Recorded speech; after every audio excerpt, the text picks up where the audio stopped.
Gen Z shit. We've reached the point, kids, where you can no longer afford the job interview process. I'm gonna say that again.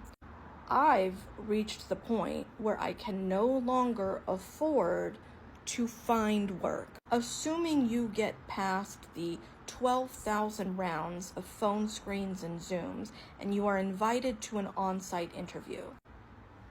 What if you don't have the money to commute? Gas money, public transit money in my case. Compound that with your interviewing for multiple places at the same time. You to do a background check or get fingerprints, or if you're a teacher, you got to go get a tuberculosis test.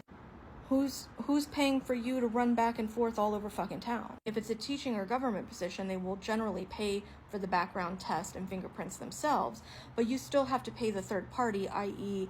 FedEx office or the post office or whom. This is before you ever start. And when you've been unemployed for an extended period of time and you have interviewed on site at let's even just say 20 places, that's in excess of several $100s. I couldn't afford to go to a job interview tomorrow unless somebody floated me cash. That's where I'm at. And I know I'm not alone, but nobody's fucking talking about this part of the fucking nightmare that we're living in. And looking for work costs money. And when you have been unemployed for over a year and there's no unemployment, you don't qualify for disability, your mommy has given you everything she can and then some, you're already on the internet again begging friends and strangers for money, what?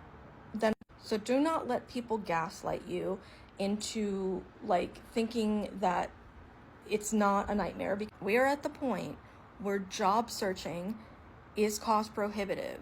I have to choose between, do I pay my power? Do I eat? Do I go to an interview? United States Supreme Court has just made being unhoused illegal.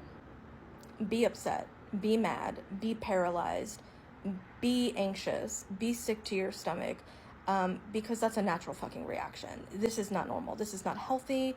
This is not sustainable. And start talking about it. Start talking about it.